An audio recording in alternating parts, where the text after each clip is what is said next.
Nuestro invitado de hoy es psicoanalista, poeta y profesor universitario, y también hombre de radio, teatro, periodismo gráfico y televisión. Se llama Carlos Galanternick, pero todos lo conocemos como Tom Lupo. Creador del Tom Lupo Show en Radio del Plata, fue un adelantado. Difundió bandas por entonces emergentes como Sumo, Soda Stereo, Los Redondos, Los Ratones Paranoicos y Los Fabulosos Cadillacs.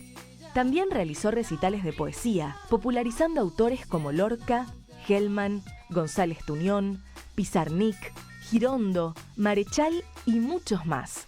Y editó el CD de poemas En mi propia lengua, que musicalizó Fernando Zamalea. Hizo Volver Rock con Catarina Spinetta y sigue en plena actividad ofreciendo su voz, su palabra y sus conocimientos a quien quiera escucharlo. Señoras y señores, con nosotros, Tom Lupo. Gracias. Muchas gracias. Por favor. Bueno, vos sabés que este programa lo soñamos como un programa que se vea durante mucho tiempo, pero está hecho, como diría Feynman, aquí y ahora. El famoso aquí y ahora. Y en este aquí y ahora, bueno, yo quiero destacar, hoy es un día triste para la cultura,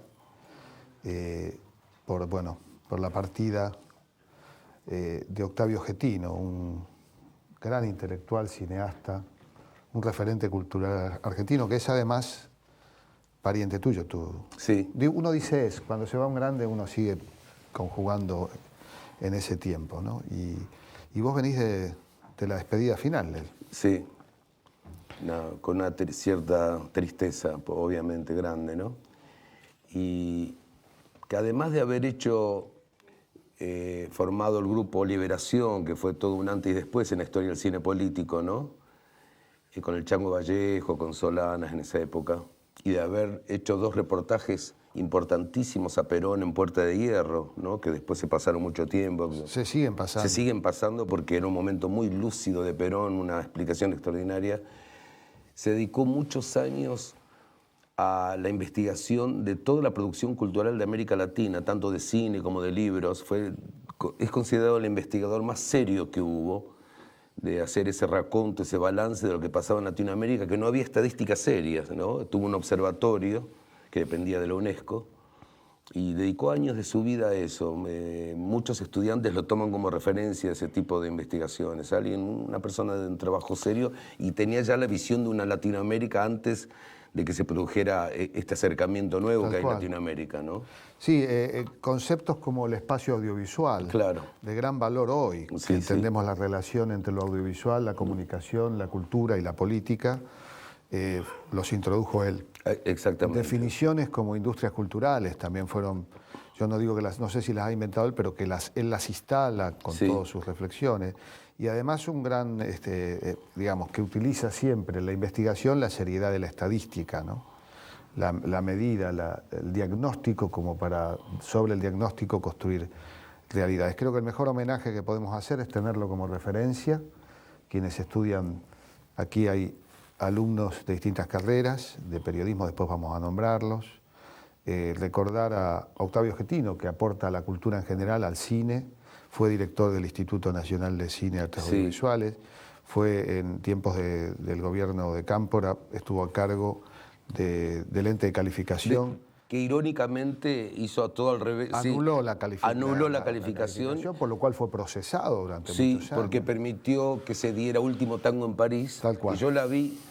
Yo tuve una relación extraña con él, porque primero lo conocí como escritor. Yo me había comprado un libro de él de cuentos, Chuleca, que había recibido el premio de la Casa de las Américas, nada menos.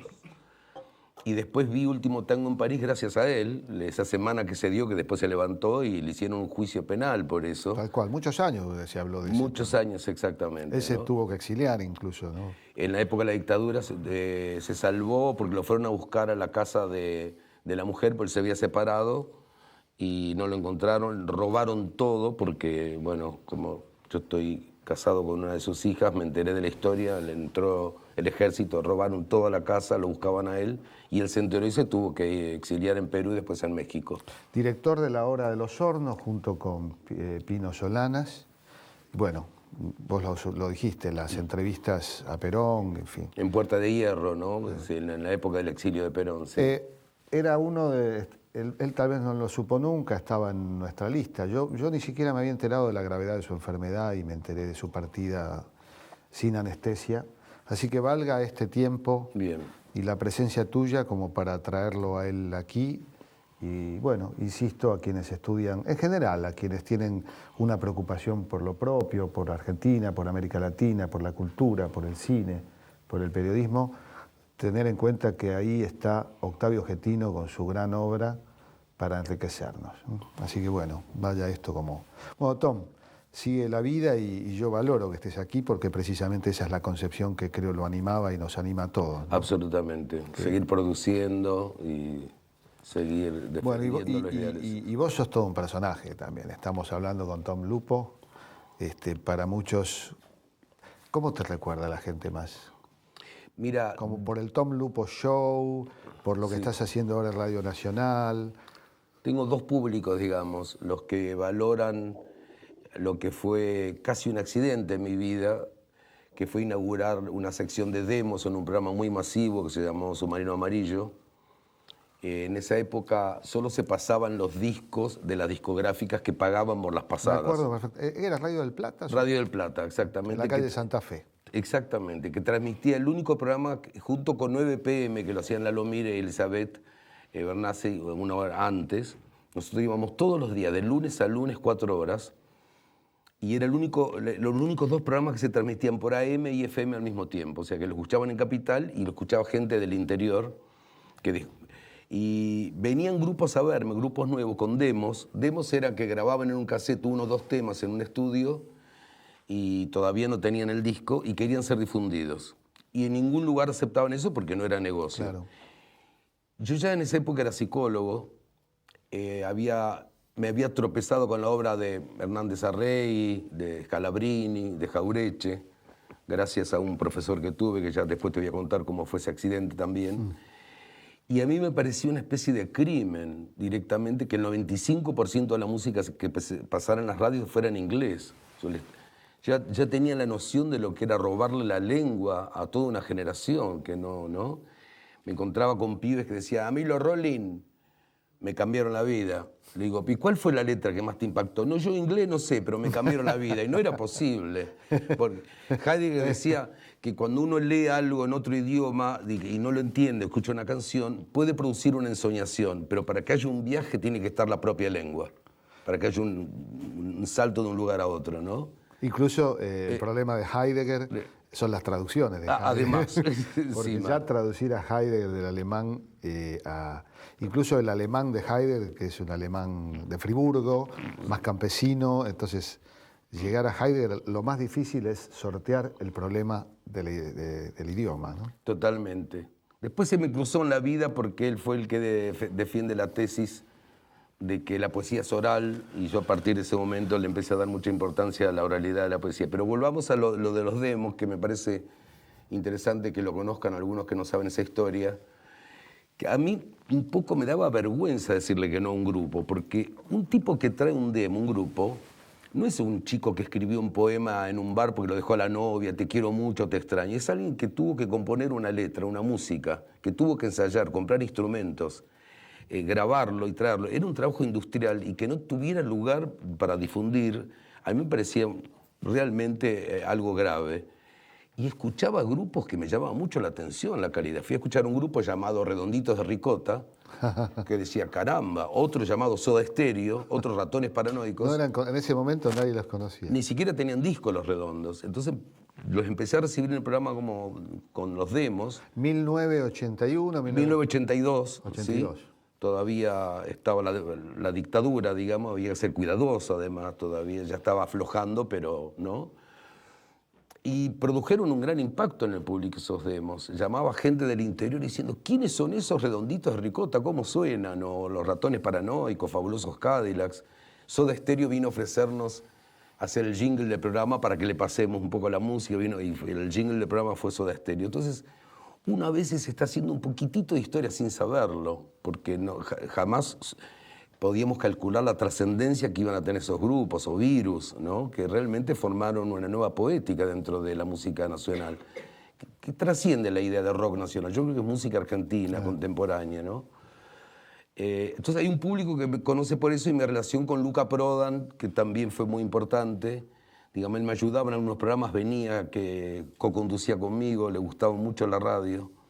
Los domingos yo tenía el programa solo, hacía 4 horas solo el programa, y él venía a colaborar, ¿no?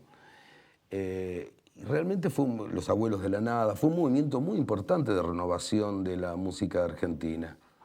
Pero yo paralelamente incluía siempre, además de los demos, poesía argentina y poesía latinoamericana.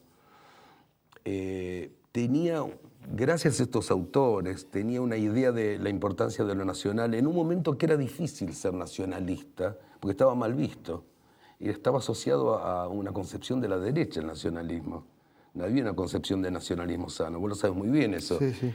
Por eso la palabra nacional es la opción que hemos tomado para diferenciarnos de un nacionalismo tan bastardeado que es el nacionalismo sin pueblo, ¿no? Claro, claro. Por eso nosotros decimos siempre nacional y popular, para diferenciarnos del nacionalismo sin pueblo, que discursivamente estuvo en manos siempre de sectores reaccionarios de distintos signos, muchas veces lo contrario de nacionalistas, ¿no? Los militares de la dictadura se autodefinían como nacionalistas y entregaban el país. Claro, claro. Y además, digamos, no era de que cuidar a una hermanita pobre y darle una oportunidad a nuestra pobre cultura, al lado de esa gran cultura que es la cultura europea y norteamericana que siempre nos fascinó, sino que yo descubría que había grandes valores acá. Me estaba encontrando con la poesía de Borges, con los cuentos de Walsh, con una producción extraordinaria, digamos, genuina, extraordinaria. Y era una época tan colonizada que me llamaban chauvinista porque yo empecé a hacer programas solamente en nuestro idioma, digamos, ¿no? Y después tuve un programa que llamaban durante mucho tiempo en mi propia lengua, porque decía, lo europeo y lo americano tienen tanta difusión, tienen tanta fuerza, tienen tanto apoyo de la discográfica y las empresas, que nosotros estábamos en desigualdad de condiciones, ¿no? Pero para mí era como una especie de deber defender lo nacional, y estaba enamorado de nuestra música, realmente, de lo que estaba pasando. También del tango y del folclore, nunca fue solamente el rock, ¿no? Yo encontraba una gran poética ahí, evidentemente. Tal vez una de las razones tenga que ver con tu origen profundo, ¿no? Porque no naciste en el barrio Belgrano, claro, ni en Flores, donde nací yo, ni... ¿Dónde naciste? Yo nací en el Chaco, en un pueblito llamado Charata. Claro, y eso... fue famoso, de la peor fama que lamentablemente tienen las cadenas nacionales del desánimo. Charata tuvo mucho se difundió mucho y sonó a nivel nacional por el tema del dengue. Exactamente, se hizo conocido así lamentablemente conocemos nuestro país. Sí. Así que vos naciste en Charata, en el Chaco. Yo lo sabía, pero te lo tengo que preguntar. Sí, totalmente, sí. Y naciste con un nombre distinto al que hoy. Sí, tenía otro nombre. Como yo te conocí. Yo lo conocí a Tom como Carlos Galanternic. Sí. Cuando yo estaba relacionado a la producción de una obra de teatro, Lenny Blues. Nada menos. Que hacía Robertino Granados. ¿Te acordás? Ahí nos conocimos. Claro, claro. Vos tenías barba. Sí. Yo no sé si tenía barba también, no me acuerdo. No tenías barba. No tenía barba, no. Bueno, es uno de los periodos. Sí, de rulos y barba, era casi un hippie. Sí, vos tenías rulos, me acuerdo, y barba, sí. Y era antes de que hicieras radio, ¿no? Era antes de que hiciera radio, me dedicaba a la psicología y me gustaba mucho toda la cultura independiente o under, circulaba mucho por esos lugares, ¿no? Ahora, uno dice, al mismo tiempo el Chaco es un lugar de multiplicidad. Hablábamos con Landricina, es un lugar de multiplicidad cultural, ¿no? Sí. El Chaco. Pasan cosas, por ejemplo, Resistencia, que es el lugar que tiene más estatuas en proporción a habitantes en el mundo. Con una bienal fantástica de esculturas. Extraordinaria. Más una historia mítica fabulosa que es la historia del perro Fernando. Oh, sí. Que se hizo una película, un libro. Contalo, el perro, porque... En Resistencia había un perro que asistía a los actos importantes solamente. Si en un acto político o cultural no iba el perro Fernando, era como que no andaban bien las cosas. Iba al teatro también. Iba al teatro y se sentaba en una confitería donde le daban un helado y se iba. Y cuando alguien quería llevarlo a su casa a vivir, se escapaba al otro día. Todo el mundo pensaba que era una especie de reencarnación de algún dandy, etcétera. Pero llegó a ser tan importante que hay un lugar muy rancio en Resistencia, muy, digamos, de clase alta, que se llama el Fogón de los Arrieros. Y y lo enterraron ahí, el único enterrado que hay en el Fogón de los Arrieros es el perro Fernando. Así que, le digo, hubo un documental sobre él, hubieron libros. Y tiene 2 monumentos. No hay ningún prócer en el país que tenga 2 monumentos, salvo el perro Fernando, y está que tiene 2. Uno del Fogón de los Arrieros. Y otro en una plaza al lado del de Evita, encima. Está el de Evita y el perro Fernando. Yo tengo una teoría que muchos pueblos, y los que escuchan seguramente de ciudades y pueblos del interior, deben conocer sucedáneos de Fernando. El 25 de mayo había una perra. A mí me pasa ir mucho a actos en las provincias, que me encanta, y siempre aparece un perro. Con mucho respeto entra el perro, mira, y a veces se ve que se va porque el discurso no le gustó. El discurso no le gusta. Es para creer en la reencarnación. Pero bueno, ¿cómo fue tu viaje de Charata no a Estambul, sino a Buenos Aires? Bueno, cuando cumplí los 12, mis padres querían que venga a hacer la secundaria acá. Entonces, como que no era muy buena la secundaria en mi pueblo, tal vez. Sí la primaria, porque había 2 colegios extraordinarios. Había una vía que dividía el pueblo en 2 lados. Y eso alcanzó para que se formara este lado y el otro lado. Eran como 2 pueblos. Y competían, cada uno tenía su equipo de fútbol, etcétera. Y cuando en la época de Perón, que se hacían escuelas en todos los pueblos, se hacía una escuela por pueblo, hubo tantas discusiones de qué lado se iba a hacer la escuela, que tuvieron que hacer de los 2 lados las escuelas. Escuelas fantásticas, de una manzana, con un lujo que... Sí, las veo, las visito, veo cuando viajo, y las comparo también con los techos azules que hay hoy, que son las escuelas hechas en estos últimos años. Claro, claro. Y no digo porque me acuerdo de la famosa dicotomía libros o alpargatas, pero fue una época creo que fue la época que más escuelas se hicieron en la historia del país, más o menos. Sí, además el peronismo, tan criticados por eso, multiplica el porcentaje de alumnos de nivel medio como nunca, y además instaura la educación terciaria gratuita en Argentina, que es una característica inusual en el mundo. Hay muy pocos países, por eso tenemos nosotros 60.000 estudiantes, por suerte, porque van a dejarnos muchas cosas, 60.000 estudiantes latinoamericanos en la Argentina.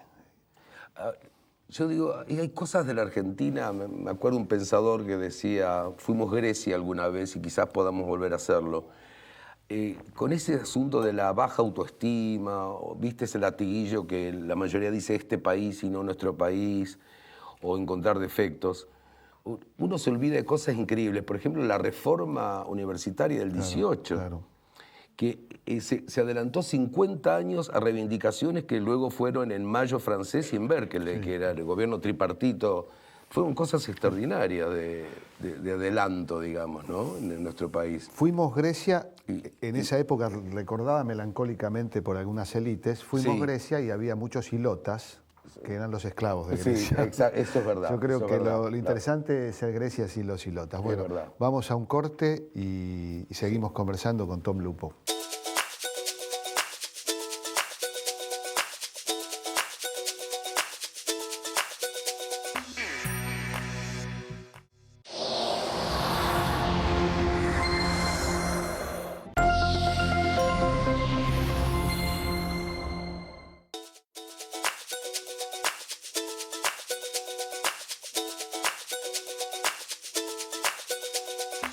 Cuando contabas tu experiencia como conductor radial y la apertura que se da, la apertura que vos ayudás también a dar a los nuevos grupos musicales, la vuelta de la democracia genera también un movimiento contracultural fuerte, ¿no? Sí, muy, muy fuerte.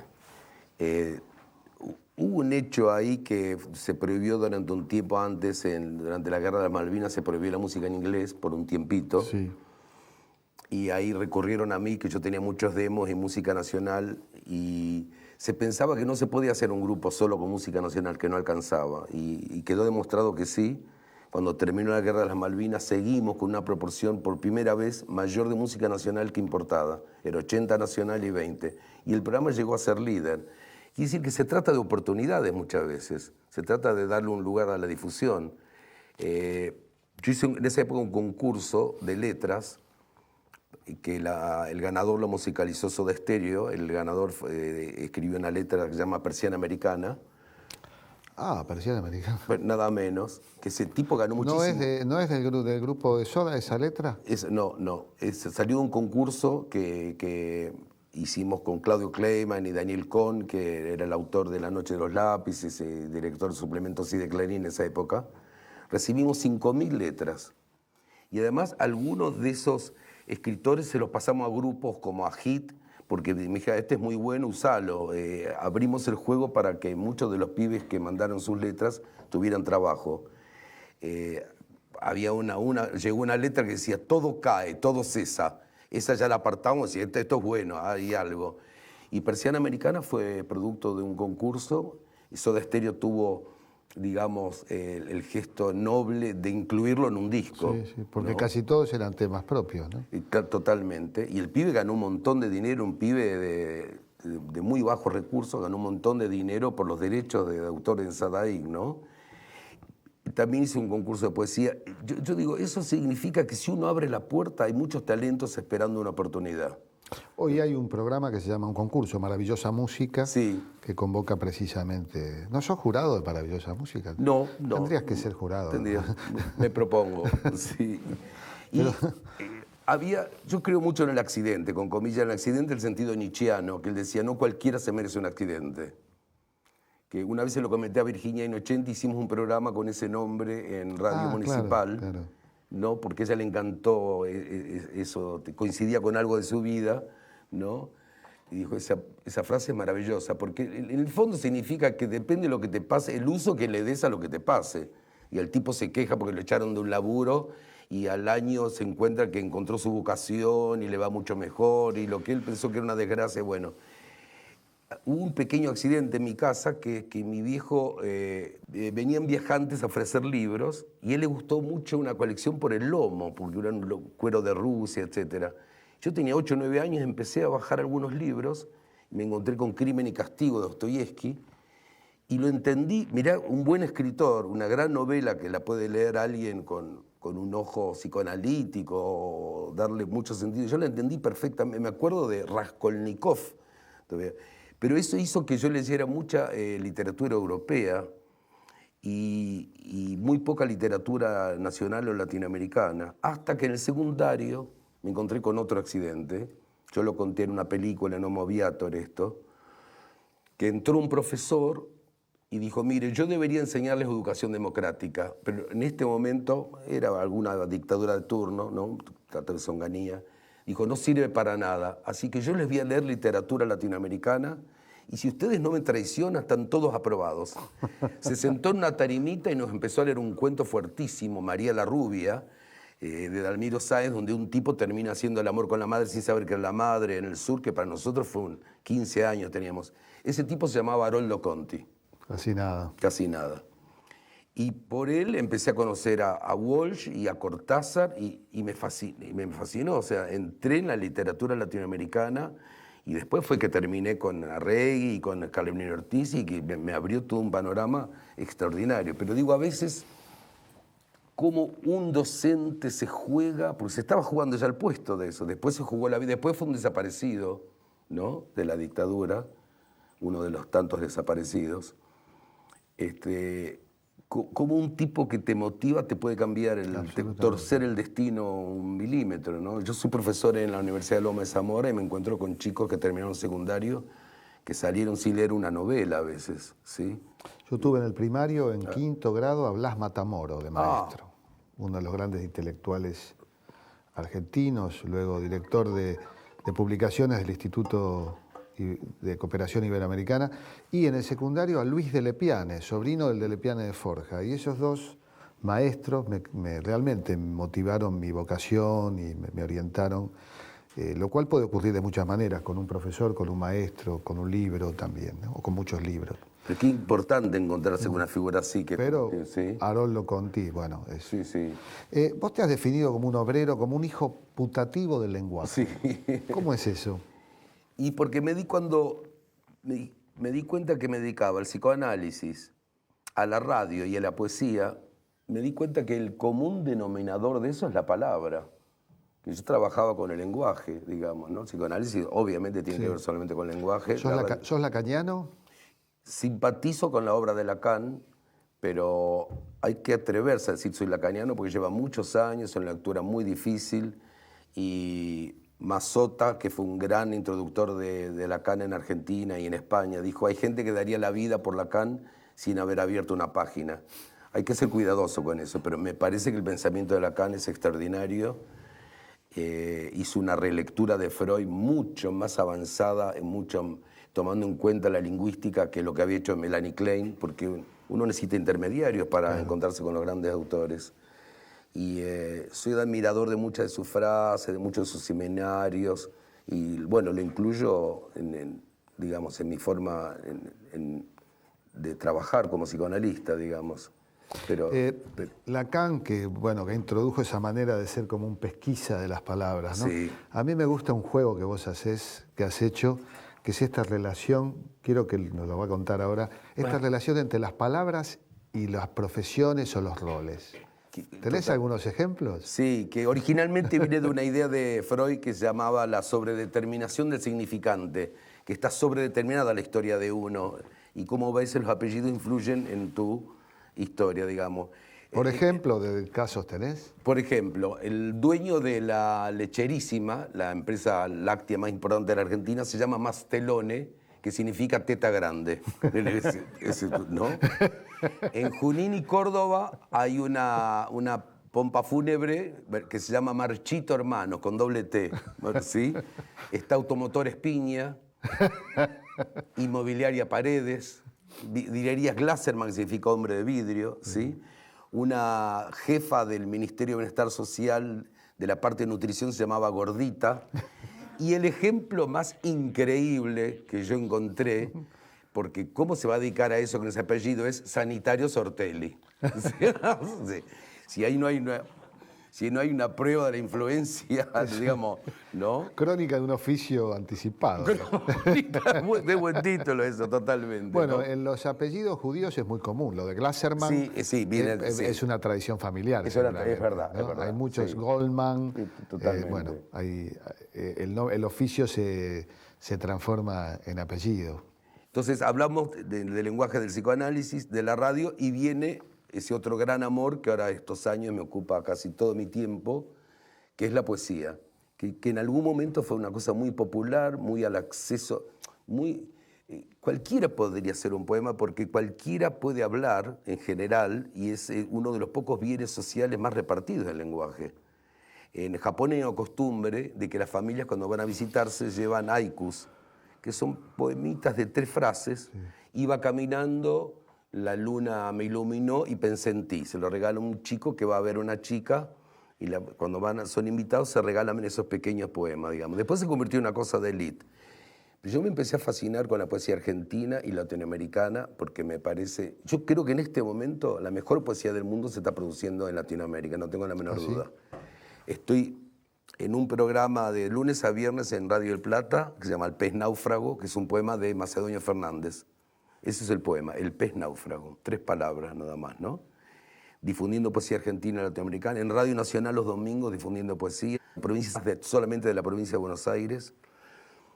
Y lo que hemos descubierto con una compañera de trabajo, Gabriela Guarrelli, una licenciada en letras, es que hay una producción extraordinaria de poesía, no solo en Latinoamérica, gente como Roque Dalton, que recién ahora se está conociendo, sino que en el interior del país hay grandes poetas que por no haber nacido acá no son conocidos. Bustracio Ortiz en La Pampa, Leónidas Escudero, que tiene 92 años y sigue escribiendo en San Juan, y él escribe como se habla, digamos, pero es un filósofo.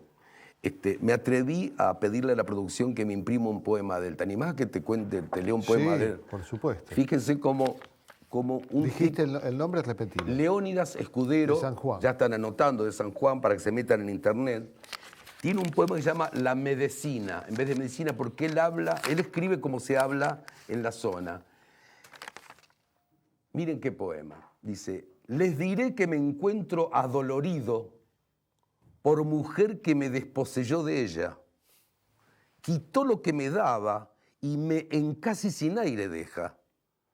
O como naranja exprimida, me deshojó de su árbol como si a usted de pronto lo dejan sin agarrarse de algo, como que se me cayeran los pantalones en medio de un baile, como de urgencia necesitar ir a mear y no hallar dónde, así de desvalido. Me hice ver con un médico y recetó el desapego, hombre, el desapego, cambie de costumbres, póngase una tela metálica en el pecho, así no se le incrustan mariposas dañinas. En ningún peor caso me he visto. Pero asegura a los intrusos que es buena medicina visitar países lejanos. Bien, pero ¿a dónde he de ir que no me esté esperando la susodicha esa para castigarme solamente porque la quiero? Es una filosofía, ¿no?, extraordinaria la de este tipo. Y aparte la recomendación del médico, el desapego, que está tan de moda Vos ahora. defendías la oralidad. Sí. La poesía. Y tal vez uno de los problemas de la poesía ha sido ese, ¿no? Sí. Que se dejó de recitar y de leer en voz Exactamente. alta. Exactamente. Porque es difícil que alguien compre un libro de poemas y lo lea en su casa.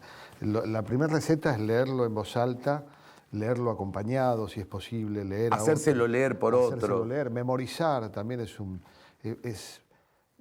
algo. Ojalá vuelva la costumbre de recitar poemas en una reunión entre amigos. También hay algo que ha pasado con la poesía, tal vez que tiene que ver con la música, ¿no? Que se metió este matrimonio de los trovadores. Sí. Ha hecho que escuchemos la poesía con música también. Es verdad. El mismo Serrat, que musicaliza a Hernández, que musicaliza... Sí. Había una teoría de Sasturain que decía que hay letras de canciones que deberían ser consideradas poemas de autor, que decir letra de canciones como que devaloriza el género, que si uno analiza el tango y el folclore, se encuentra con verdaderos poemas de autor.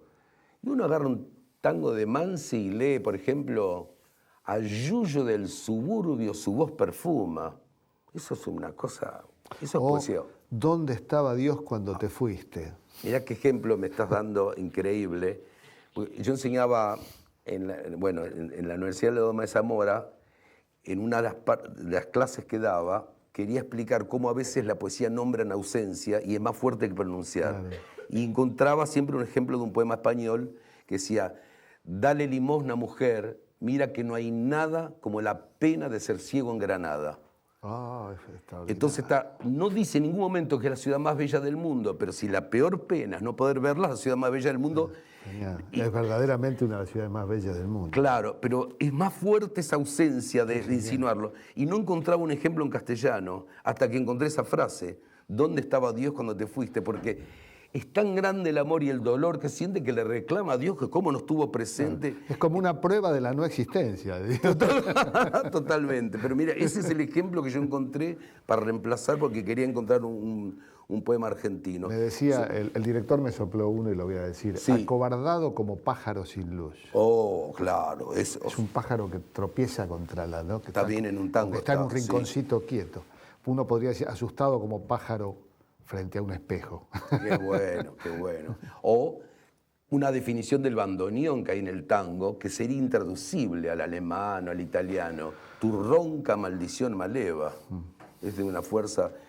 Bueno, a mí me pasó eso de encontrar... Además, hay un fenómeno extraordinario que quiero que ustedes se enteren, que a partir de 2001-2002, después de la crisis, yo sigo recibiendo grupos de jóvenes. Siempre, hasta el 2001, de cada 10 grupos que venían, 9 o 10 eran de rock. Desde el 2001-2002, de 10 grupos que vienen, 5 son de rock, 2 o 3 de tango y 2 o 3 de folclore. Esto es extraordinario. Sí. Hemos recuperado nuestra cultura. Los jóvenes ahora tocan tango, tocan folclore. Y hubo todo un movimiento de renovación, como gente como Liliana Herrero, por ejemplo, con producción de Fito Páez, que hizo otro folclore, o un grupo fanfarrón de rock. Bueno, Mercedes Sosa, que interpreta sí, a Charlie, a Fito. absolutamente. Y orquestas como la Fernández Fierro, que son todos jóvenes, una línea de 4 bandoneones adelante. O Melingo, que venía del rock y ahora canta tangos con unas letras. Igual no, hay una ausencia en los medios de comunicación del género. Absolutamente. Que no se da en las provincias. En el interior, a mí me contaban en Chile, que no hay radios AM, que los camioneros escuchan folclore argentino en Chile, porque en las provincias hay radios de folclore por todos lados, y uno lo ve. Cosquín es un festival de jóvenes. Yo les recomiendo a los chicos y a las chicas porteñas que vayan al Festival de Cosquín, porque van a encontrar una energía juvenil extraordinario, verlos bailar la chacarera en la calle, ¿no? Porque lo más interesante no solo ocurre o no ocurre dentro del recital, ocurre en la ciudad, es todo un gran evento. O encontrar en Formosa violinistas de 19 años tocando la chacarera, que es un género maravilloso, extraordinario. Sí, estamos viviendo en ese sentido algo que ocurre por abajo y que no se expresa. Y me parece que nuestra cultura es hermosa, digamos, y en una época era difícil defender nuestra cultura realmente. Qué bien recitas, Tom. Otra cosa que me enseñó Tom es que, y es un consejo, Tom tiene grabados varios discos de poesía, por lo menos 3. Sí, y ahora el último que hice, se llama Giro Hondo, que es un homenaje a Oliverio Girondo, que me lo musicalizó Gieco, acaba de ser nominado para los premios Gardel, lo cual es rarísimo. Me alegra por la poesía en el género álbum conceptual. Sí. Así que en noviembre me voy a enterar. Creo que compito con Vitale, no va a ser fácil, ¿no? Pero que haya sido nominado ya un álbum de poesía. Yo he escuchado viajando, es otra recomendación, poner un disco de poemas, que no hay muchos, bueno, los de Tom, que después vemos dónde se consiguen. Sí. En un viaje, escuchar poesía es una de las cosas más hermosas, sonoras y espirituales que he vivido. Bueno, tenemos que ir un corte y después seguimos hablando. ¿Cómo no?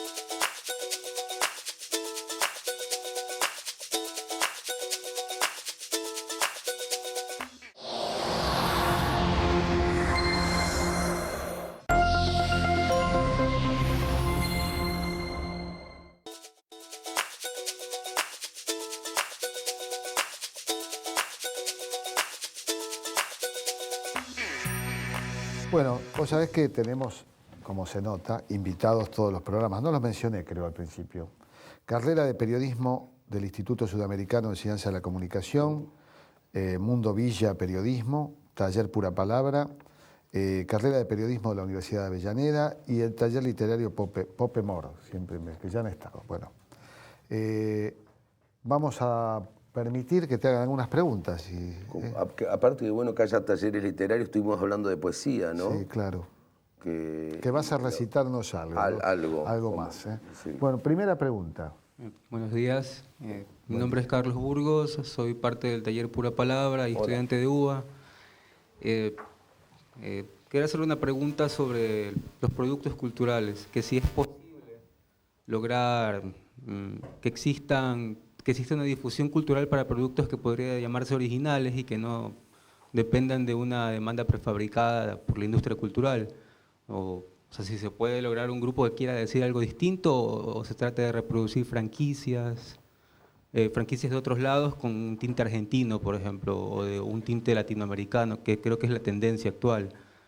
La pregunta sería, ¿cómo lograron hacer esa difusión en los 80s? ¿Cómo se puede lograr ahora? ¿Qué mecanismos? De hecho, me interesa ese ámbito para lograrlo en mi país, en Ecuador, pero que la industria musical, por ejemplo, está muy poco desarrollada aún. Decíamos antes que se trata de oportunidades. Hay grandes artistas que son buenos poetas, buenos músicos, por ejemplo, como Palo Pandolfo. Muchos habrán oído hablar de él porque tuvo un grupo Los Visitantes y Don Conero y la Zona, que no son prácticamente difundidos. Yo creo que es una cuestión de oportunidad. Tiene que haber más medios que difundan lo nacional y lo latinoamericano. Y a la gente eso le va a gustar. Es cuestión de oportunidad. Si nadie tiene chance de escucharlo, no existe. cuando hablamos de la poesía, por ejemplo, yo estoy descubriendo ahora que la gente que escucha un poema y con una base musical y que les gusta como un hecho artístico, no como un hecho vergonzante, porque hay muchos poetas que vienen y dicen, perdón, les voy a molestar con este poema, o sea, y no da ganas como eso. el número vivo del cine. Claro, yo lo hago con orgullo, señores, van a escuchar un gran poema y con música, y la gente empieza a llamar, todos los días pueden escucharlo de 23 a 24, lo que pasa en Radio Nacional, y dice, hace mucho que no escribo, pero ustedes me inspiraron, y empiezan a recitar poemas por teléfono, y el 90% de los llamados son poemas, o que buscan en un libro de la adolescencia. Por eso estamos hablando de la oralidad de la poesía, llega de otro modo. Mencionamos a Heidegger, él decía que la poesía tiene que ser oral, que es como la música casi, que es como una marca que tiene que ser levantada, como un pentagrama. Existe en la oralidad porque una frase se puede decir de 10 modos diferentes, cuando en la escritura no es posible eso, ¿no? Cuestión de oportunidades y de convencer a los medios que pasen cosas nuestras. O de votar una ley de medios y que se cumpla. Por ejemplo. O lo que está pasando con el MICA, ahora el Mercado de Industrias Culturales Argentinas, donde se entrecruzan productores de distintos países latinoamericanos y muestran sus productos. O programas específicos, por ejemplo, Café Cultura Nación es extraordinario. Yo recorrí 10 provincias y había, por ejemplo, me acuerdo, en un evento en el sur, un chico dice, voy a leer mi poema, y era un poema extraordinario, y los del pueblo decían, mira vos, Carlito era un gran poeta y no sabíamos. Era una oportunidad extraordinaria para que él, ante su pueblo, mostrara que era un poeta. Esos programas son extraordinarios porque en las provincias se sienten muy contentos cuando viene alguien de la capital a traerles algo, se sienten visitados, queridos, es fundamental eso. Muy bien. Buenos programas. Otra pregunta. ¿Qué tal? Hola. Mi nombre es Daniel Garcilaso, soy del Instituto ISEC, Producción y Dirección de Radio TV. Garcilaso como el gran poeta. Exactamente, sí. Te marcaron, ¿eh? Sí, siempre me lo remarcan en el secundario y en la primaria. Mi pregunta se refería a lo siguiente. Cuando usted nombra todas estas bandas que le dio la posibilidad con el demo... Podés tutearme que lleva muchos años ser joven como yo. Ah, excelente, excelente. Cuando mencionás todas estas bandas que le diste vos la difusión, luego al llegar a la fama, ¿hubo un reconocimiento hacia vos o no? Sí, bueno, el reconocimiento venía que después si los llamaba, no me gusta hinchar las bandas, a un programa siempre venían. Cuando los Fabulosos hicieron el primer Obras, me invitaron, por ejemplo, a que los presente, que como ellos eran muy conflictivos, se habían peleado ahí en un evento radical, ¿no? Diciendo, yo no me sentaría a tu mesa por Dije, amigos y enemigos con ustedes, y eso les encantó, por ejemplo. Y sí, se formaron relaciones de amistad, ¿no? Siempre fui bien recibido después por ellos, en general. Otra pregunta. Sí, hola, buenas noches a todos. Hola, Tom. Hola. Me llamo Roxana Meulicino, estudio en la UNDAP, Universidad Nacional de Avellaneda, licenciatura en periodismo, pero también soy músico. Entonces, te sigo de hace años. Y me viene a la mente, si te acordás, Volver Rock, junto a Caterina Spinetta. Sí. Y justamente hablando de que ese chico decía, me rompió la cabeza. Sí. El giro poético de Luis Alberto Spinetta, entonces... Extraordinario. Extraordinario. A mí me parece uno de los poetas más completos, más extraños, que él no estaba viniendo en ese momento. Les cuento, Volver Rock era un programa que se grababa en vivo, con bandas en vivo. Después, digamos, no se hizo más por falta de dinero, dijeron. Es raro, ¿no?, que ese canal no tenga dinero, pero bueno, fue así. Y como lo hacía con Caterina Spinetta, vino Spinetta, que ya no venía a la televisión, a cantar, y ese día cantó una canción donde me di cuenta, remarqué una frase, dije, esta es una frase más poética de la historia del rock. Quiero sentirme en tus sueños. ¿Cómo es sentirse en el sueño de otro, no? O que el otro te sienta a vos. Pero es una frase tan abierta, digamos, es de alto nivel poético, ¿no? En ese mismo tema, ¿no?, él dice, no quiero vivir como digan. Su pequeño toque social, digamos, su rebeldía. Él mezclaba las dos cosas, ¿no? Una gran dosis de una poesía surrealista con cosas cotidianas. Aparte, una de las preguntas era, ¿cuál es tu pretensión en la vida? Y dijo, aprender a caminar por las paredes. Era insólito, Luis Alberto Spinetta, realmente. Son esas respuestas que vos no esperás, ¿no? Sí, un hermoso ser de luz. Fue maravilloso, Sí, maravilloso. encontrarse con Maravilloso. él. Bueno, Él muchísimas vino gracias. por la hija, obviamente. Sí. Otro reportaje histórico tuyo es, dijiste que compartías con Luca la radio, pero hay un reportaje que es histórico, que yo tuve el placer de reproducirlo con vos en la película Luca Vive, pero bueno, el reportaje, ¿qué nos podés contar de Luca? La velocidad extraordinaria de Luca, con las respuestas rapidísimas de la adecuación, digamos, ¿no? Había un montón de gente en la radio, porque él había venido de visita, detrás del vidrio, escuchando, y en un momento dado, un ¡bravo, Luca!, dice, ¿no? Y él dijo, ese, ¿no? Iba a contar una anécdota de esa persona, pero en ese momento esa persona hizo un chiflido. Dice, ese es el árbitro de un club judío de fútbol de Villa Crespo, por el silbido que hizo. ¿Y cómo sabes que es judío? Bueno, porque fueron al baño juntos. No, porque yo soy músico y en esa tonalidad, el tipo había chiflado, encontré una gran cultura judía. Tiene una velocidad extraordinaria, Luca, y aparte los juegos de palabras, ¿no? Le preguntaron una vez, ¿qué es la música? Ah, sí, la música yo la conocí en la casa, se llamaba Inés Música, ¿sí? ¿Qué es rock cork? Al revés. Porque él era visto más bien como un borracho y en realidad un tipo de una cultura extraordinaria que se había educado junto a un príncipe, uno de los... El Principito. Del Principito, sí. Estudió con el Principito. Además, a contramano, porque en la Argentina de la emigración, de la dictadura, creo que el único que vino de Europa para acá fue él. Totalmente, qué increíble, ¿no? Y además tuvo que venir un italiano educado en Inglaterra para hacerle una canción al Abasto, que era un símbolo nuestro, digamos. Nadie se le ocurrió hacer una canción en ese lugar tan legendario, ¿no? Como el Abasto. Mañana del Abasto. Mañana el Abasto, que es extraordinario el tema, ¿no? Sí. Sí, además es curioso, ¿no? Porque logró lo que pocos logran, que las paredes se pinte que vive. Luca vive. Luca vive. Hay muy pocas personas que fueron merecedoras de ese graffiti. Una fue Eva Perón. Exactamente. Otro Néstor. Sí, y otro fue Luca Prodan. Y otro Luca Prodan. Ahí creo que se acerca a la categoría de mito, ¿no? Totalmente. Y vos decías, su condición de italiano, es curioso, pero en la Argentina se ha dado mucho eso, ¿no? Sí. Mansi, claro, santiagueño, tan porteño. Sí. Y Discepolo, que era un tano, era hijo de italianos. Totalmente. Que además creo que Luca muere un día antes o un día después del aniversario de la muerte de Discepolo. Sí, coincidencias, digamos, ¿no? Bueno, vamos a otra pregunta. Hola, ¿qué tal? Soy Joaquín, de Mundo Villa, también de la radio Mundo Sur, de Barracas, que es parte del equipo de Mundo Villa. Quería preguntarte, de acuerdo a todo lo que estuviste contando y a todas las personalidades que han marcado el rock y la cultura musical y lírica argentina, ¿qué te faltó conocer? ¿Con qué te quedaste ganas? ¿O si has conocido todo? No, lo voy a conocer en los próximos 20 años, si Dios y el destino Esa etapa, ¿no?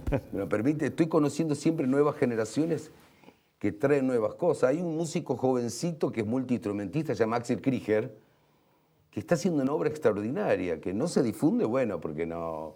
Digamos, de un lado hay que colocar la nueva producción argentina, y yo digo, del otro lado de la línea están los Julio Iglesias y los Arjona, que es muy injusto, pero eso tiene mucho más difusión. Y hay grandes músicos argentinos que estoy conociendo. Kevin Johansen, por ejemplo, es un letrista, un cantante, un músico de primera que teniendo nacionalidad norteamericana y argentina eligió, no sé si es sabio o masoquista, pero eligió quedarse acá, digamos, ¿no? La verdad que es una decisión importante. Yo creo que es un sabio. Eso yo también. Pensar que hay músicos como Piazzolla que se pasan poco, porque la mayoría de los programas no son de tango y en algunos de tango no lo consideran de tango. Es un tipo reconocido en todo el mundo. A veces pasa eso con nuestra cultura también. Mederos estuvo en este programa y con sí. una dosis enorme de escepticismo Sí. que tratamos de torcer con el concepto de la resistencia cultural. Ah, perfecto. Que tiene cierta mística, ¿no? Saber que resistimos culturalmente los permanentes embates de culturas pseudo-oficiales, que son oficiales de de un poder, que es un poder, el poder del mercado y el poder de la publicidad que trabaja para ese mercado, que son las grandes empresas, ¿no? Y además, bueno, la colonización sigue vigente. Basta ir por la calle para ver que el 90% de los negocios están en nombres en inglés, en italiano y en francés. Todavía tenemos que recuperar eso en nuestra...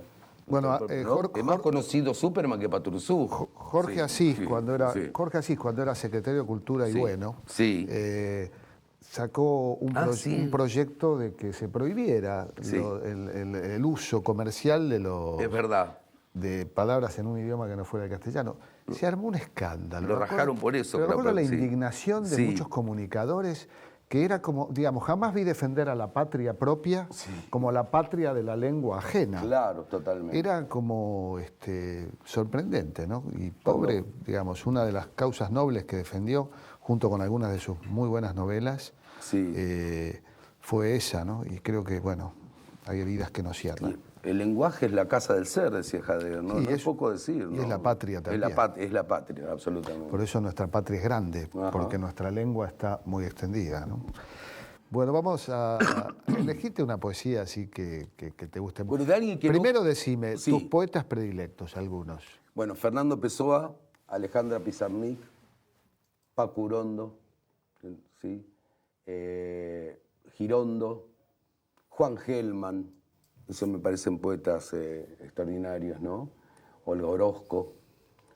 Acá en Argentina, Alejandra Pizarnik me parece que ha logrado uno de los puntos más altos, ¿no? Jorge Luis Borges, con perdón de la palabra, digamos, no es alguien que yo comulgo políticamente, pero está más allá de eso.